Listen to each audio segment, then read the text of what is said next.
Teníamos ganas hace ya un tiempo de... Bueno, nos interesa mucho, por supuesto, siempre hablar con economistas para poder entender esta realidad compleja que nos toca vivir en la República Argentina. Y ahora vamos a hablar con Mara Ruiz Malek, que es economista y es exministra de Trabajo de la provincia de Buenos Aires. Mara, ¿cómo te va? Gonzalo y Carolina te saludan desde Ushuaia, Tierra del Fuego. Hola, Gonzalo, Carolina, ¿cómo están? ¿Ustedes me escuchan bien? Sí, te Sí, escuchamos bien. ¿Vos cómo nos Buenísimo. escuchás? está ahí, Bueno, hay un poco de delay, pero ¿Vos nos estamos bien. escuchás bien? sí, perfecto. Bueno, un gusto hablar con vos, gracias por atendernos. Mara, la primera pregunta que te queríamos hacer, que tal vez tiene que ver con lo más coyuntural de la economía, es los datos que se han ido conociendo en las últimas semanas y que el gobierno celebra porque le dan un resultado positivo de manera interanual. ¿Son leídos de esa manera, o sea, por el gobierno nacional? Casi con una especie, voy a decirlo así, como de falsedad ideológica, teniendo en cuenta que en el 2024 también los datos de los que venimos son de la propia gestión de Milei, ¿no? Y aparte, el primer trimestre de 2024, no sé si vos te acordás, pero fue muy, muy malo en términos de actividad. ¿No? Tuvimos la tercer mayor devaluación de la historia de Argentina a fines de diciembre de 2023, con lo cual la actividad cayó muchísimo en los primeros meses, que además teníamos una inflación muy alta producto de esa devaluación. Tuvimos datos de 25% en un solo mes. Sí. Un parate bárbaro el primer trimestre del año pasado. Con lo cual, comparar con el primer trimestre del año pasado, bueno, obviamente sería mucho peor que los números siguieran dando parecido, pero era esperable una cierta recuperación porque, de nuevo, estamos comparando con el peor trimestre de actividad, que es el que sucede después de una devaluación tan abrupta como la que tuvo Milei. Entonces no hay mucho para festejar, hay que ver más la comparación un poquito más a largo plazo, y lo que vemos es un resultado flojo y además muy heterogéneo. Lo que estamos viendo es una recuperación muy heterogénea, se ve también en el consumo, se ve en los salarios, se ve que hay como dos países, el de los ingresos, si crees en dólares, o el de los que pueden ahorrar y entonces pueden consumir durables o irse al exterior con cierta facilidad, y el de la mayoría de la gente que no llega a fin de mes, que sigue sin llegar a fin de mes y ya no llegaba antes, y que además no tiene perspectivas. Los datos, por ejemplo, de empleo que salieron esta semana o la semana pasada fueron bastante malos, a pesar de esta recuperación económica, que en parte es estadística, que tiene que ver con un momento muy malo. El desempleo no bajó, sí. y además estamos con niveles de informalidad más altos. Es decir, yo no veo mucho para celebrar. Así que no sé si falsedad ideológica, creo que cada gobierno va a agarrar sus datos más o menos buenos y va a intentar hacerlos mejor, pero una mirada objetiva te dice que no hay mucho para celebrar. ¿Es posible que la situación esté tan heterogénea que a pesar de la baja de ingresos, la caída de puestos de trabajo, en términos de la inflación, la pobreza haya bajado? O sea, ¿se puede estar dando las dos cosas? Sí, si uno lo mira desde lo que es la medición de la pobreza, ¿no? Es una estadística que mide ingresos contra precios de una canasta. Entonces, en ese sentido, al subir abruptamente la inflación, generalmente es un salto en la pobreza, y al bajar la inflación tenés de nuevo una baja. Ahora, esto es, ¿cuánto de esto es una mejora en la calidad de vida de las personas? Y ahí es donde yo me permito dudar, porque generalmente la pobreza por ingresos va de la mano de una mejora en la calidad de vida. Es decir, si yo alcanzo una cierta canasta, voy a estar mejor que antes que no la alcanzaba. Sí. Pero acá estamos viviendo una situación muy particular, porque al mismo tiempo que quizás los ingresos de los sectores menos privilegiados no están tan mal como el año pasado, están parecidos al 2023, porque tampoco es que la pobreza ha bajado, estadísticamente puede dar un punto arriba, un punto abajo, pero está muy similar a lo que era 2023, que tampoco fue un gran año. Pero aún así se da una paradoja, que es que también se está perdiendo calidad en otras cosas que hacen a la calidad de vida, que tiene que ver con parate de la obra pública, con peores prestaciones en algunos servicios básicos, que además justamente la población más vulnerable es la que accede, como la salud pública o la educación pública. Sí. Entonces yo creo que estos números de pobreza, de nuevo, primero que si hay una mejora es muy marginal respecto a 2023, pero además que vienen acompañados de deterioros en otros aspectos que uno generalmente no analiza cuando mira el número de pobreza. No tenemos una medición de pobreza estructural, digamos, donde se mide también otras cosas de la calidad de vida. Generalmente eso no es un problema porque son cosas que van de la mano. Cuando el país le va bien y crece, el Estado invierte, hace las cloacas, los docentes cobran mejor. Bueno, acá no. Entonces estamos ante una paradoja que el número de pobreza te puede dar algo, pero eso no necesariamente está reflejando una mejor calidad de vida. ¿Y qué pasa con el consumo? Porque he escuchado a varios economistas que lo que decían es ha tenido que cambiar la forma en la que las familias consumen porque el incremento de los servicios básicos nos obliga a todos a gastar en el porcentaje de ingresos que tenemos en nuestros hogares más plata en gas, agua y luz y tal vez menos en ir al supermercado o en comprar remedios. Exactamente, y de hecho se da esta otra paradoja que, bueno, que el otro día nos preguntaban qué pasa con los ingresos de las personas vulnerables, porque el gobierno apenas asumió, hizo un aumento muy importante de la asignación universal por hijo. Entonces vos ves los ingresos y por ahí los ingresos de los más pobres en términos reales no cayeron. Pero después uno ve la otra cara, que es, bueno, ¿qué se recortó para poder dar ese aumento? Bueno, cosas que también paga la población, que pagamos todos, pero que paga la población más vulnerable. En particular, hubo aumento de tarifas, tanto en los servicios públicos de gas, luz, agua, como en el transporte. Y esto en el interior se vio porque se quitaron subsidios al interior y también se vio en lo que es la zona del AMBA. Entonces, por un lado te dieron más ingresos, pero por otro lado el Estado dejó de subsidiar cosas en las que todos gastábamos. Y el resultado es que todos los sectores están peor que el año pasado y que hace 2 años.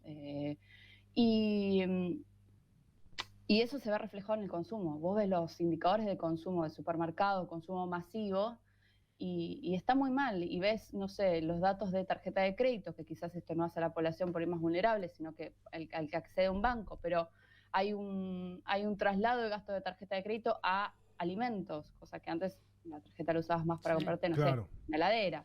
Y más mora en los pagos, digamos, también, ¿no? En esta dualidad donde el consumo de bienes que son básicos, pero de los que uno puede por ahí, no sé, ajustarse un poco, comprar un paquete de fideos más barato o pasar de la carne vacuna al pollo, se ve ese ajuste que no lo podés hacer, como vos decís, en esos servicios como la luz, el gas y el agua. Podés gastar un poco menos de luz, podés gastar un poco menos de gas, pero no podés dejar de pagarlo porque lo necesitas. Lo mismo que el transporte. Si tenés que ir a laburar, tenés que ir a laburar y lo tenés que pagar. Claro.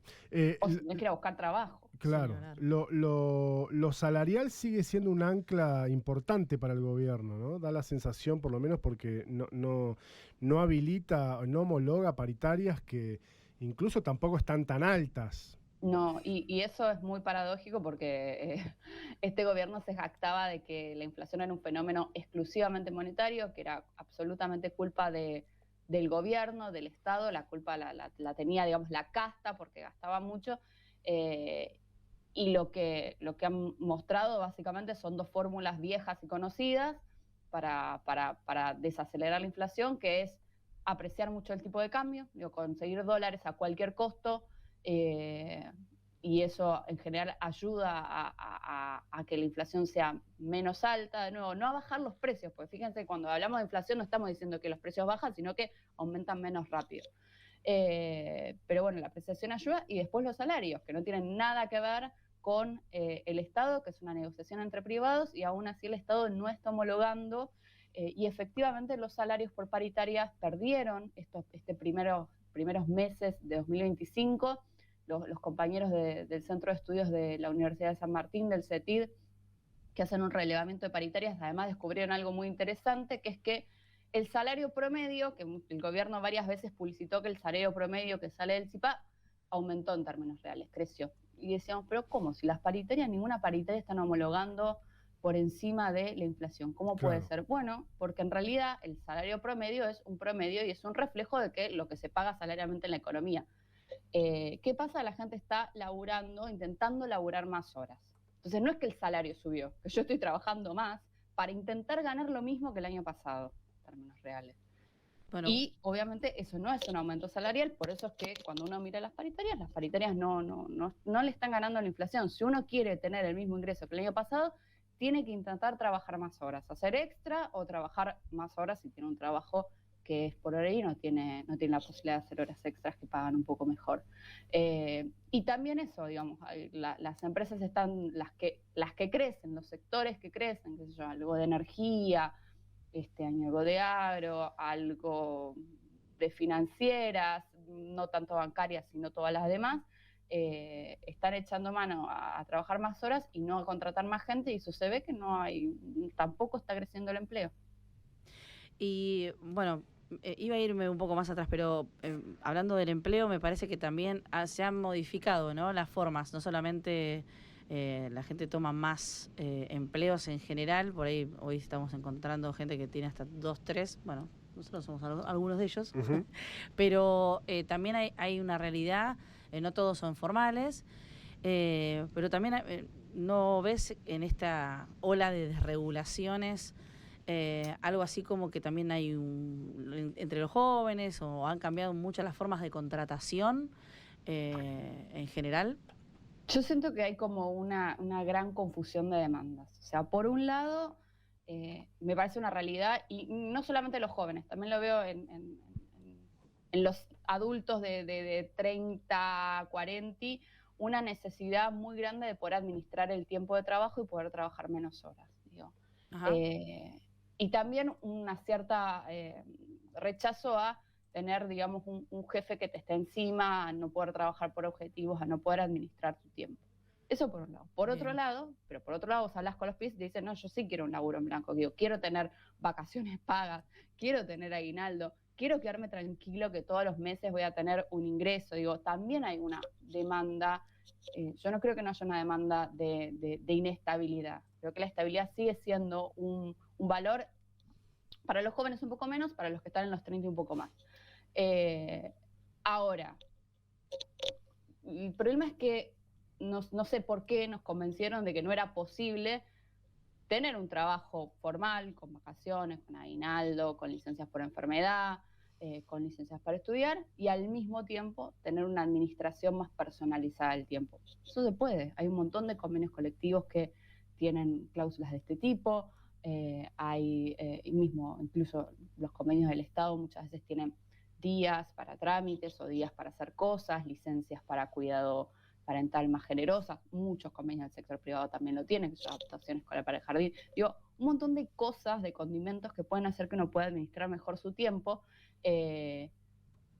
empleándose en algún en algún lugar que genere la rentabilidad suficiente para que yo pueda tener vacaciones pagas, para que yo pueda tener aguinaldo, para que yo pueda tener, si me enfermo, puedo no ir a trabajar y cobrar ese día igual porque no fue mi culpa enfermarme, lo mismo si tengo un accidente. Digo, la protección no es enemiga de tener cierta libertad. Por supuesto, no va a ser la misma ser tu propio jefe que tener un jefe, pero se puede trabajar un montón en los convenios, y creo que ha sido un gran logro de la derecha convencernos de que es una cosa o la otra. Y lo que más veo yo es que al final del día el gran problema son los salarios, porque obviamente nadie quiere laburar con un patrón si tiene que trabajar 12 horas por la mitad del salario de convenio, que ya de por sí puede ser bajo, y la otra mitad me la pagan mal llamado en negro, pero sin registrar. Entonces yo digo, bueno, pues, digo, no sé, si voy a ganar, digo un número que por ahí a ustedes les suena bajo, pero yo voy a ganar, no sé, 600.000, 500.000 pesos para irme a matarme 800 horas con alguien que encima me hostiga, me trata mal, para que me hagan la mitad de los aportes nada más. Bueno, y sí, obvio que prefiero ser mi propio jefe y vender algo que hago en mi casa por Instagram. Digo, sí, el problema es que también es muy poco lo que se ofrece, lo que ofrecen las empresas en términos salariales respecto a lo que demandan. No, y la oferta laboral los salarios tampoco. Un poquito más altos, yo creo que no tendríamos tanto esta discusión. Ahora, entre ganar una plata y ganar lo mismo, pero no tener tantas exigencias, bueno, y sí, obviamente hay mucha gente que al final del día lo prefiere. Totalmente. Ahora, hablando también de cambios así de paradigma respecto también a estas nuevas políticas, y bueno, recién leíamos, se desregulaba desregulaban el precio de la garrafa, el gas, le dan rienda suelta como economista y también como parte de una gestión. ¿Cómo ves que esto puede, o sea, tiene futuro, tiene asidero? ¿Cómo lo ves esto de que el mercado maneje los valores en este tipo de insumos que son tan importantes, sobre todo en regiones, por ejemplo, no sé, como la nuestra, ¿no? La patagónica. Exacto, es que, a ver, nos meten también en una discusión de blanco y negro y el sector privado está muy bien para que desarrolle, para que invierta, para que produzca, pero hay ciertos sectores que por su importancia estratégica, por su importancia en la calidad y nivel de vida de las personas que viven en este país, por las características del mercado, porque puede ser un monopolio, y entonces yo como Estado tengo que intervenir para que no se abusen y cobren un precio mayor del que correspondería si fuera un mercado de libre competencia. Por un montón de motivos hay sectores donde está muy bien que el Estado intervenga justamente para esto, para garantizar para su población, para los habitantes del país, de ese Estado, una cierta calidad de vida y no que la empresa pierda plata, pero que gane una rentabilidad razonable a cambio de bienestar para sus ciudadanos, con precios razonables. El gas, la energía, el agua, la luz, digo, los servicios que nosotros usamos en general son este tipo de servicios donde necesitamos la intervención del Estado. Ya vimos lo que pasa cuando no hay previsibilidad, digo, medio país está con problemas de gas, y eso no lo resuelve el mercado. O sea, fíjate que ni siquiera la desregulación del precio ni siquiera es que va a ayudar a resolverlo, es algo que necesita planificación. ¿Vos qué haces en invierno cuando tenés mucho frío? Bueno, importás más barcos de GNL porque sabes que vas a tener una demanda extraordinaria. Claro. No sé, nadie se fijó, nadie previó, cosa que todos los años se hace, que podía haber ola polar, podía haber semanas de frío y que había que traer más gas. Se paralizaron obras que hace el Estado Nacional. ¿Por qué hace obras el Estado Nacional? Bueno, porque para los privados es muy costoso, muy riesgoso, y sin embargo, aunque al sector privado no le interesa, a nosotros como sociedad nos interesa. Por eso votamos un Estado y le pedimos hacer estas obras. No es que las obras a veces dicen como no las va a decidir el Estado, las vas a decidir vos. Yo decido también a través del Estado. Cuando voto a alguien que me va a decir que va a hacer un gasoducto, es porque quiero el gasoducto. Ahí hay una cosa que nos dice mi ley de como si el Estado decidiera obras porque, no sé, porque le pintó a la mañana, porque le gusta, le quiere poner nombre. No, sí. El Estado decide obras porque las estudia. Se puede equivocar, obvio, pero hace estudios, tiene técnicos, tiene trabajadores estatales ahora muy mal pagos y vapuleados, que dicen, che, muchachos, si no hacemos esto, en invierno medio país se nos queda sin gas. Bueno, eso está en cuestionamiento y estas son las consecuencias. Estamos hablando con Mara Ruiz Malek, que es economista, ex ministra de Trabajo de la provincia de Buenos Aires, es miembro del Instituto de Trabajo y Economía, ITE, de la Fundación Germán Abdala, y maestranda en Desarrollos Económicos de la Universidad de San Martín. Mara, ¿cómo analizás la posición del JP Morgan, esta especie de salida preventiva que me parece que le llega al gobierno antes de lo que el gobierno preveía? Porque todo parece indicar que están tratando de estirar la bola hasta llegar por lo menos a octubre, pisando el dólar de la mejor, digamos, a toda costa. Creo que no es el único fondo, además, que le ha empezado a decir a sus inversores, che, bueno, capaz que hay que ir saliendo. ¿Entendés que hay algún tipo de límite en este esquema que armó el tándem Milei-Caputo, que no va a llegar a octubre? ¿O van a llegar rasguñando, pero van a llegar? Mirá, como te decía antes, este gobierno aplicó para contener la inflación una receta que es vieja, conocida, pero que es muy frágil, que es básicamente apreciar mucho el dólar. La verdad que hasta ahora lo que vienen haciendo es poniendo, digamos, parches. Primero fue el blanqueo el año pasado, no sé si se acuerdan, fue un blanqueo muy importante, ingresaron muchos dólares por ese blanqueo. Ahora es el acuerdo con el fondo, que está viendo cuándo y cómo desembolsa, cosa que también debe estar poniendo bastante nerviosos a los mercados. digamos, a quienes invierten financieramente en Argentina. Sí. Y digo, después encontró un préstamo para banco. Digo, va encontrando como siempre alguna cosita para ganar tiempo. ¿Qué podía hacer que esto saliera bien? Bueno, ganar el tiempo suficiente, o qué es lo que creo yo, ellos apostaban a ganar el tiempo suficiente para que cuando ya no se pudiera sostener el dólar, la inflación fuera lo suficientemente baja como para que la devaluación no golpee tanto en precios. ¿Por qué? Porque si vos ves países de América Latina, muchas veces ellos, o de todo el mundo, que tienen inflación baja, muchas veces el dólar se corre y no necesariamente al otro día tienen muchísima inflación. Sube un poquito, pero no se descalabra. Acá tenemos tanta inercia y el dólar es una referencia tan importante que cada vez que se mueve tenemos saltos de precios muy abruptos. Entonces ellos apostaban a llegar con parches. ¿Cuál es el problema de llegar con parches? Que todos vemos que está llegando con parches. Entonces, en algún momento, pese a que hasta ahora, y a nosotros nos asombraba, digo, cuánto, que che, digo, los mercados, esta es una historia conocida, ¿no lo ven? Y sí lo ven. O sea, te decían, no, este gobierno va bárbaro.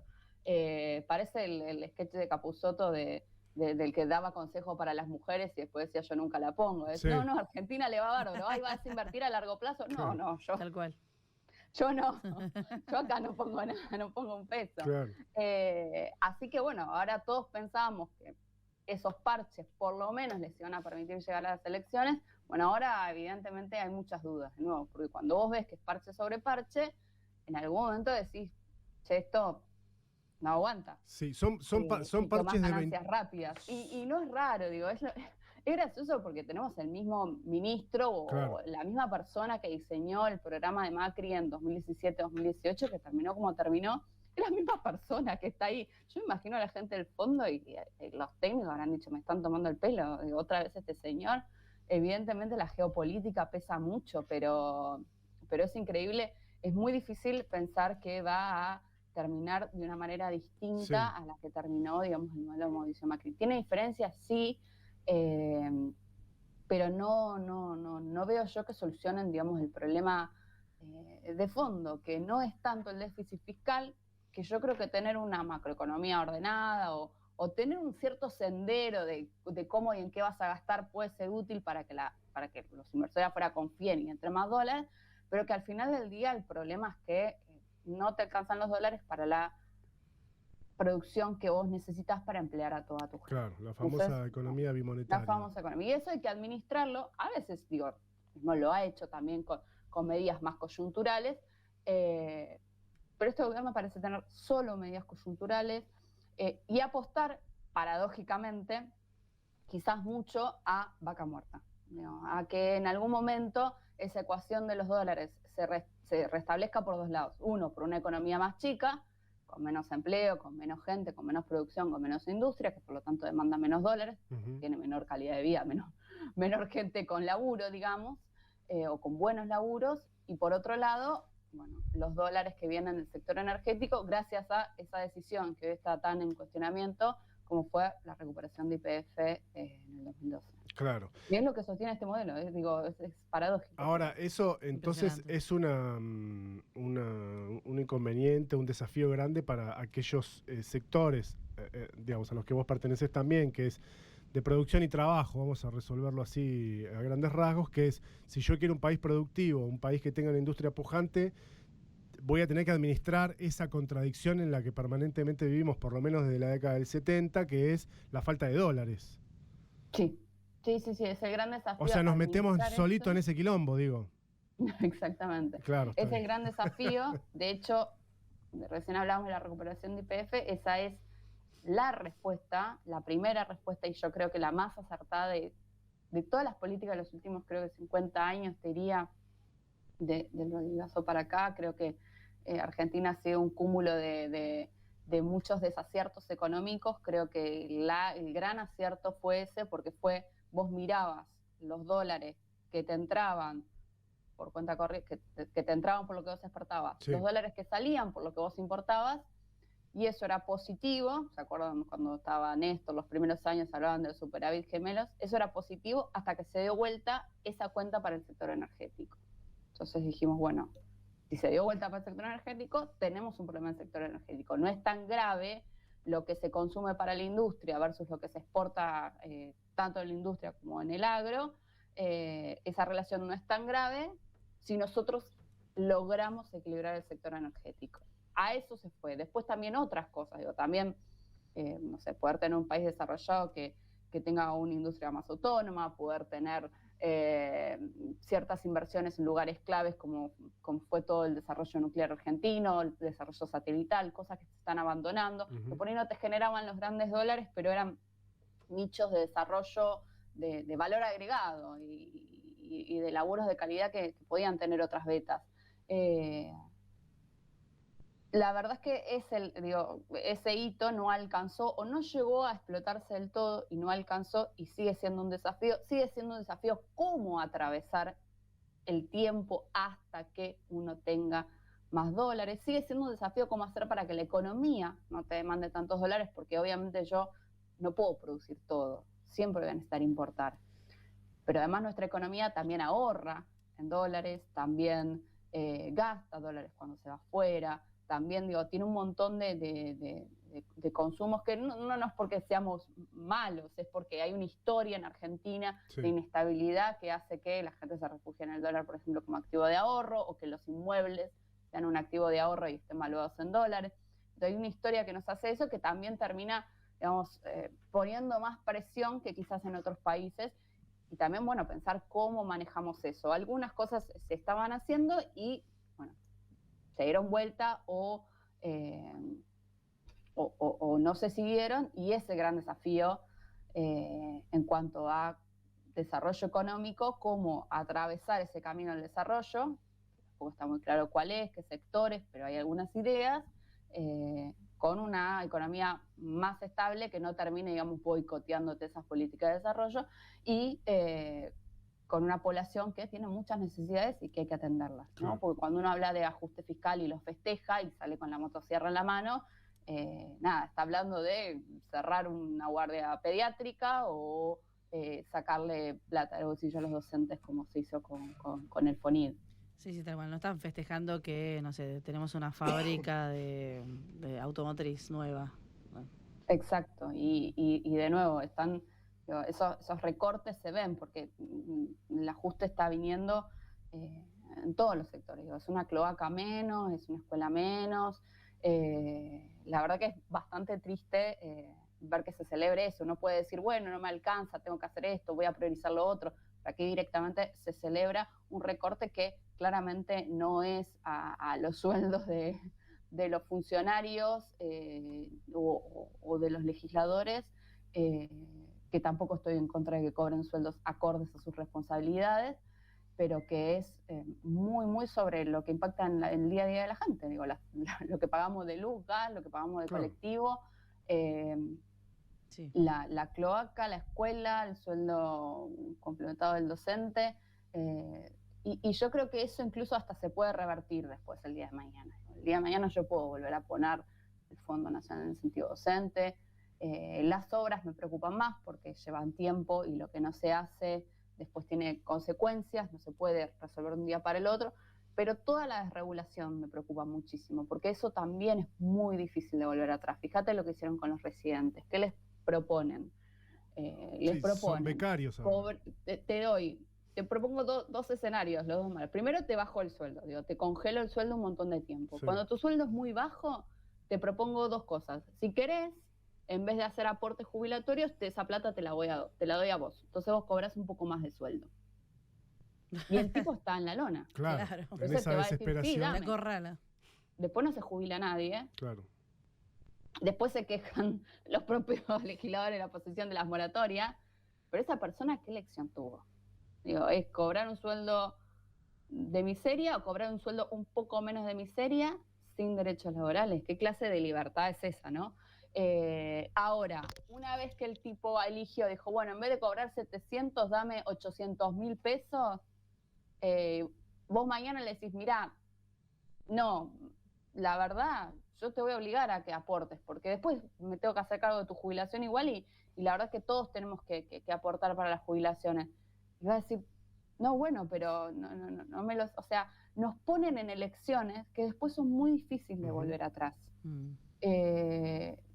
lo mismo pasa, qué sé yo, cuando desregulás el transporte y permitís que cualquier persona con una combi haga transporte. Está buenísimo para esa persona que tiene la combi. Después hay un accidente, nadie se hace cargo, después no hay seguro, nadie se hace cargo. Pero ¿cómo le decís a esa persona? No, bueno, tenés que generar las opciones para que esa gente tenga laburo inmediatamente, y eso no es tan rápido. Vamos como una pauperización de nuestra sociedad, y eso es muy difícil de revertir, porque muchas veces necesitas mucho dinero para revertirlo, para que la gente a la cual le diste esa falsa libertad, porque es falsa, la puedas compensar. Sí. Vamos a una pauperización muy grande, que de nuevo va a ser difícil de volver atrás, ¿no? Cuando las contribuciones patronales se bajaron en los 90, nunca volvieron a subir a esos niveles, y hoy todavía los empresarios se quejan, cuando hace 30, 40 años eran muchísimo más altas. Cuando uno, digamos, destruye, después es muy difícil construir. Mara, muchas gracias por tu tiempo, muy clara y muy, muy amable en atendernos. Muchas gracias. Bueno, muchas gracias a ustedes, un saludo. Gracias, un saludo, hasta luego. Mara Ruiz Malek, economista, ex ministra de Trabajo de la provincia de Buenos Aires entre 2019 y 2022 en la gestión del gobernador Axel Kicillof. Estudió economía en la Universidad de Buenos Aires y es maestranda en desarrollo económico por la Universidad de San Martín. Integra la Fundación Germán Abdala y además es redactora del portal Cenital. Genial. ¿Cuánto más, loco? ¿Cuándo atendés a tus chicos? Al gatito. Al gatito, mi vida.